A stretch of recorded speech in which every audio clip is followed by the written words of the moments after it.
सर्वप्रथम सर्वांना जय ज्योती जय क्रांती। मी सौ प्रीती श्रीकांत जोल्ले, माणिकवाडा, यवतमाळ। 11 एप्रिल 2026 महात्मा फुले यांची 200वी जयंती।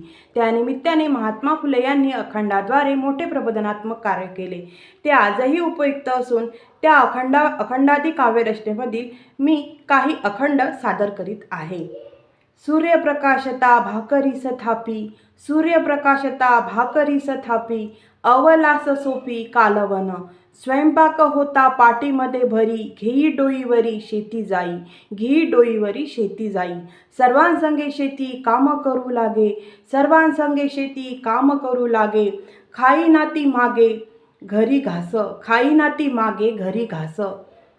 भिकारी ब्राह्मण धान्य ती वाटती, भिकारी ब्राह्मण धान्य ती वाटती, भूदेवा पोषिती ज्योती मने, भूदेवा पोषिती ज्योती मने। हा अखंड महात्मा ज्योतिबा फुले यांनी शूद्र स्त्रियांच्या दैनंदिन जीवनातील कष्ट, त्यांचे श्रम आणि त्यांचे शोषण यांचे वास्तव चित्रण करण्यासाठी लिहिला आहे। स्त्री पहाटेपासून संध्याकाळपर्यंत घरातील व शेतातील सर्व कामे करते, तरीही तिच्या श्रमाचा, तिच्या कष्टांचा योग्य सन्मान होत नाही। उलट ती आपल्या कष्टातून मिळालेले धान्य ब्राह्मणांनाही देते, अशी सामाजिक विसंगती फुले दाखवतात।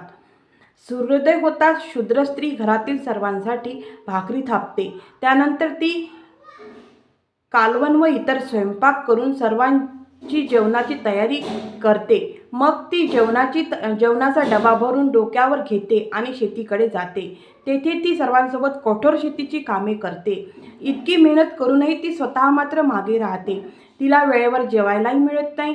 घरी परतल्यावरही भिकारी किंवा ब्राह्मण दारात आल्यास ती आपल्या कष्टाने मिळवलेल्या धान्यातून त्यांनाही दान देते।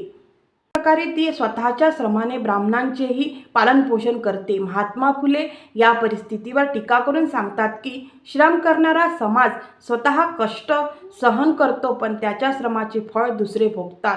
या अखंडातून महात्मा फुले यांनी शूद्र स्त्रीच्या अथक परिश्रमाचे चित्रण केले आहे। ती घर आणि शेती दोन्ही सांभाळते, स्वतःच्या गरजांपेक्षा इतरांची काळजी घेते, तरीही तिच्या श्रमाचा योग्य सन्मान होत नाही। समाजातील अन्यायकारक व्यवस्था आणि श्रमजीवी लोकांच्या शोषणावर फुले यांनी अखंडातून प्रभावीपणे प्रकाश टाकला आहे। तर महात्मा फुले यांनी दिलेला संदेश आजही उपयुक्त असून आपण सर्वांनी त्यांचा संदेश उपयोगात आणावा, ही सावित्री शक्तीपीठ पुणे महाराष्ट्राच्या वतीने मी सर्वांना विनंती करते। तसेच आमच्या सावित्री न्यूज इंडिया चॅनलला लाईक, शेअर आणि सबस्क्राईब करायला विसरू नका। धन्यवाद। जय ज्योती जय क्रांती।